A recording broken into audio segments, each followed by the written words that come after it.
Welcome back to the Center in the City podcast. I'm your host, Wade Brill, and I am so glad you are here. On today's solo episode, we are going to talk about how to practice some spring cleaning and letting go, people, letting go, shedding, creating space for this freshness that this season of spring gets to offer. I'm going to be prompting you with some introspective questions. So feel free to have a paper and pen with you as you listen to this episode, or if you're on a walk, grab your phone and open up a note section or send yourself an email. Wherever you are, I welcome you to get cozy and let's get centered.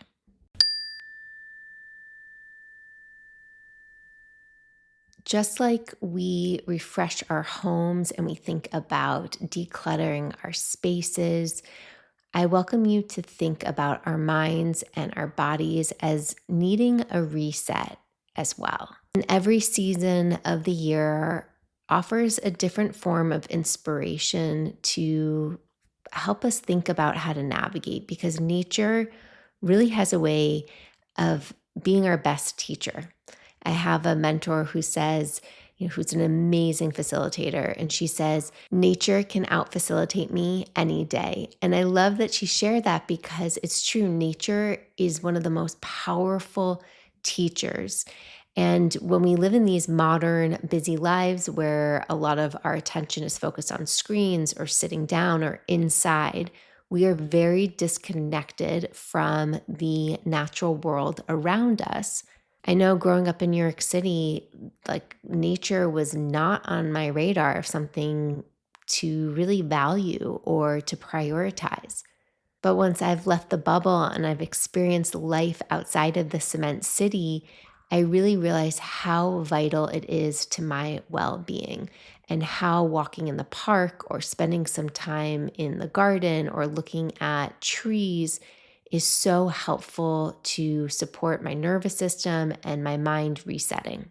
I also want to pull in some influence from the Chinese New Year, because this year the zodiac sign that is present is the year of the snake. And I am a snake. That is my year that I was born. And I think there's a lot of interesting parallels between the year of the snake and spring cleaning. And snakes naturally shed off their skin. And according to Sydney University, when talking about the Lunar New Year and specifically the year of the snake, they emphasize that the shedding of the skin symbolizes good luck. It's about rebirth. The year of the snake gets to teach us that we can shed our skins. We can practice letting go physically, emotionally, spiritually, mentally, even though it's uncomfortable or can be uncomfortable. But when there's a shedding, when there's a letting go, it creates growth, transformation, and wisdom. And I think this is so interesting because a lot of us, when it comes to the idea of letting go, we get really scared, right? Our scarcity mind can grip us and say, no, I'm not ready to let that go, right? How hard is it for you to think about giving clothes away or decluttering an area of your house or getting rid of old food in your pantry or in your refrigerator? Letting go is such an important process in the cycle of life. And according to snakes, again, using this visualization of snakes, if they don't shed their skin regularly, it ends up restricting their growth. It ends up creating infections in their body. It ends up really affecting their ability to move and be flexible. So think about your own body and your own skin for a moment. Like if your skin cells shed naturally, and if you could imagine that your dead skin cells didn't shed and they just continue to build up and build up and build up, think of how constricting that would feel in your own body. Maybe creating more weight or more inflammation or more redness, or this idea of congestion feels very apparent. It becomes very visceral. And thinking about your space, just like you do with spring cleaning in your home, If you don't deep clean and let go and process things, you start to become a little bit of a hoarder, right? You collect more things, you collect more clutter, things grow, create more congestion, stagnant energy, lack of flow in the space. So, if the same is true of our skin and our physical spaces, wouldn't you agree that the same is true of our mental and emotional and our spiritual spaces as well? They beg for us to pay attention to them so that they can be decluttered, so that there can be a letting go to allow freshness, to allow movement, to allow more spaciousness.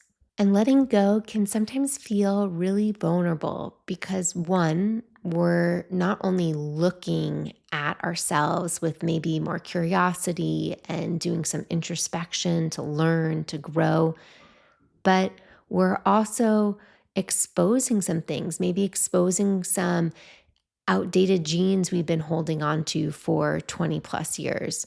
Maybe we're exposing ourselves to some beliefs that, oh man, I'm still holding on to this. It can feel vulnerable and therefore can be really easy to judge oneself. So, a key component here as you explore this letting go, this spring cleaning, I really welcome you to approach it from a very kind and curious lens. So drop the judgment, drop the idea of things needing to look perfect or needing to be a certain way, and just get really curious and kind with yourself. So I welcome you in this moment to pause, grab your journal, piece of paper, your phone, and I want you to think first about your space, your physical space. And I want you to explore, what in my physical space am I ready to let go of? Am I ready to declutter? If that feels too overwhelming to think about, just begin with one room. It could even be your car, or maybe it's your bathroom and specifically the cabinet under your sink. And it might be helpful to pause and actually look and be in that space. But I even welcome you to think about it, like bring it to mind in this moment and just let your natural intuition of that space guide you. You know that there's a place in that closet that's holding on to some things that you've kind of shoved in the corner, thinking, oh, one day, I'll get to those, or one day I'll wear those, or I'm going to just put them in the corner and think about them and come back to them. And 5 years later, it's still there. So really get curious with that space. What clutter is there that you're wanting to let go of? Feel free to pause this podcast as you're processing and exploring. And whenever you're ready, we'll go on to exploring letting go in our physical bodies. I welcome you to think about what are you wanting to release from your physical body that's not presently serving you. Maybe you notice there's a lot of inflammation. Maybe you notice you've been eating a lot of processed foods or drinking a lot of caffeine or alcohol recently. I'm normally not a huge fan of talking about taking away things from how we feed and move our body because I think that can lead to a lot of restriction. But in this case, I think it can be helpful of some habits or practices or actually things inside of our bodies that we're ready to process and let go of. Sometimes that could even be wanting to eat more fiber to actually process letting go, like deeply cleansing the body of some things in the intestinal tract. Maybe you're somebody who hasn't sweated a lot and you notice that your body is wanting to let go of some toxins. And so the idea of sitting in a sauna or a steam room, even a hot Epsom salt bath, sounds really nourishing to sweat out the toxins that are in your lymphatic system. Maybe you notice your physical body is feeling really tight and tense. Maybe it's in your shoulders, your jaw, your abdomen, your low back, your glutes, like wherever in your body you hold tension, or maybe it's a new place that's holding tension. Maybe you're craving some deep tissue massage to help release, or maybe using a yoga tune-up ball to help break up the myelofascia in the body and so that there's more space. Maybe you even notice you've been on the same movement routine for a while, like you are running a lot or you're doing Pilates almost every day. Can you switch it up? Like, notice what your body is telling you. Does it need change in how it moves and expresses itself? So pause here and again, grab that journal, grab your notes section of the phone and reflect on where in your physical body is craving some shedding, some letting go. And then I welcome you to explore, whenever you're ready, the emotional body. So our emotional body lays below the skin and it's all throughout our body. It's not just our nervous system, but it's all throughout our body. And so I really welcome you to pause here and tune into your own wisdom and notice, what emotions have I been storing in my body that I'm ready to let go of? Maybe you're ready to let go of some resentment that you've been holding or grudges that you notice are in your shoulders or jaw. Maybe there's a desire to release self-doubt or perfectionism. Maybe you notice there's grief in your heart or your chest space and you're really ready to process it. Maybe there's anger in your fist or your face. So taking note and write down these emotions. And if you can feel where in your body they are, that's also a bonus. When you're ready, we'll explore mental clutter and really think about what are the thoughts, what are the lingering thoughts or worries or beliefs or old narratives or present stories that you notice ping pong in the mind that are no longer serving you. You don't even have to go down the road of, is this true or not? But just to purely ask yourself, how much is this thought, this belief, this story, this narrative serving me? And what would it be like if I shed it? What would it be like if I let it go, not constrain me? Because remember, our mind is so powerful. The thoughts that we hold, the thoughts that we let continue to play, help dictate how we show up in life. And so it's so important, and this is a huge thing that I do with my coaching clients, is that we understand our thoughts. We get to get curious with them and challenge them with a lot of love and curiosity so that we can start to create more space for what we actually want to believe. Maybe you're noticing some thoughts of, well, what if I don't go for that job? Or I'm not working hard enough. I keep falling behind. If you notice these continuous thoughts that are circling and spiraling, they can really become overwhelming for our system. Not to say that just because we're writing down this thought that you want to let go of, that you want to shed, doesn't mean it's going to just disappear. But it's really important, and there's so much power in being able to name it, write it down, see it, start to remember that this thought is not you. It is just a thought that is there, just like a shoe that is there in your closet. And it is something that you can learn to either use or lose. So, for instance, I have this client, we'll call her Cindy. And Cindy is a high achieving, driven woman who had this belief, since she was a child, that I have to prove my worth by always being busy.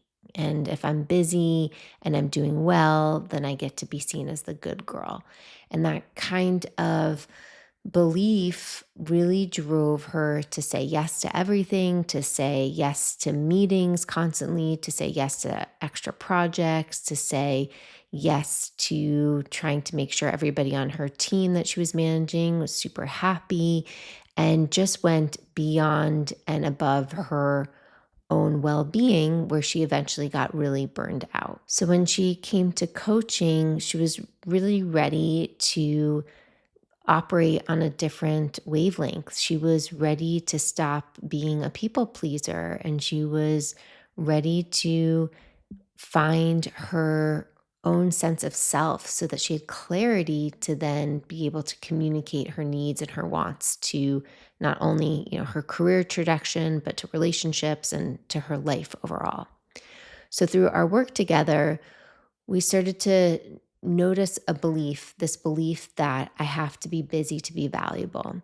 And so just being able to notice and name the deep seated belief that was stirring and influencing a lot of her actions and behaviors, and it was feeling out of alignment with a lot of her values, just being able to notice it really helped her start to create space. And when she started to really notice how often it was showing up in various aspects of her life, that's really where she was ready to see how trapped she was by it. And she came into one of our sessions one time and was like, okay, I'm really ready to work with restructuring this belief. And I think a really important note to share here is that by Cindy's ability to notice and eventually we reframed and started to work with more empowering thoughts, creating her own narrative based on her own truth, not just the stories in the mind, she started to realize that she could still be ambitious. She could still be driven, but it could be from a place of her intrinsic values, not from a place of a fear of not being valuable, not being productive, not being seen as worthy. Again, I welcome you to pause here and do your own analysis of shedding your thoughts. What are the thoughts, the beliefs, the stories that you're ready to let go of? And when you're ready, we'll explore our spiritual shedding. And this might feel a little out there for some of you, so I just want to name that. But when we talk about spirituality, it can be so many things. It can be a sense of our purpose in life, it could be a sense of who we are at our core. For me, spirituality is very much tied to this place of connection where we're connected to self, we're connected to something higher than ourselves, nature, the universe. I welcome you to define spirituality in a way that resonates for you. So, doing some spring cleaning to shed some spiritual beliefs that might need to be let go of, or maybe a sense of releasing attachment to your identity, to this version of who you think you are. You know, sometimes we think we're this person, but really we've changed or we want to change and we want to let go of who we have been. Maybe spiritually releasing here is letting go of the lack of trust that's in your life, whether it's with yourself, others, the universe. So take a moment to reflect for yourself. What are you ready to let go of spiritually? If you're loving these reflective exercises, I really welcome you to check out a whole 5-day practice I have called Thrive in 5. And it's all about letting go so that we have space holistically for what we want to create. And I walk you through not only some exercises, but some guided meditations that you can do. So head on over to the link in the show notes or head on over to wadebrill.com/thrive in 5. And the 5 is just the number 5. I'll also link it in the show notes. Once you've completed those reflections, I welcome you to just pause and notice, how does it feel? How does it feel to shed a little bit? Do you feel lighter? Does it feel more spacious? Does it feel empty? Does it feel exciting? Does it feel inviting? Like, what comes up for you? One of the powerful things I love about doing this exercise, and I think practicing letting go is something to do every few months at the least, because we accumulate so much. We accumulate so many beliefs that we're being pulled from the people around us, from social media, from the news, from marketing. We pull up things from our history, from our parenting, from how we're conditioned, from coworkers. So it's like so important to really pause and just notice what's here within our holistic system that is no longer serving me. And what do I want to let go of? Our default is to keep adding more and more, but that just puts like layers and layers and layers of things. Without the letting go, we're really not creating space. And I think we're all craving more space to be, more space to think clearly, more space to breathe, more space in our bodies. Doing this practice during spring is just a beautiful reminder as we look around ourselves at these trees that have let go of their leaves, these plants that have let go of their flowers, that from that letting go bears new fruit, bears new blossoms, and the cycle begins. But in order for this freshness to come about, in order for these budding beauties to be there, we need to let go. I'm so curious to hear how this practice resonates for you, what comes up for you, what insights do you gather? Did you check out the Thrive in 5-day guided meditation and deeper reflection practice in the show notes? Reach out to me on Instagram at OneWade. Let me know how it goes. I want to hear from you, and let's support all of each other, lightening our load, putting some shit down that we're carrying with us that doesn't serve us, so that we can really step into this new season with a fresh perspective, with more energy, with more vibrancy. And if you haven't yet signed up to be on the wait list for when my new interactive journal guide comes out, I welcome you to head on over to wadeworld.com/100 mindful moments, join the wait list, and you will be the first to know when the book is live, that you can order and get into your own hands to have this amazing interactive self-care journal to support you feeling your best. Thank you so much, as always, for being here. It means the world to me to know that these episodes resonate and that they're useful and that you're integrating the learnings into your life. So please take a moment to share this episode with somebody else that you care about, that you know is going to support them. You can even leave a review on Spotify or iTunes or wherever you're listening to this podcast. It helps so much. And until next time, stay centered.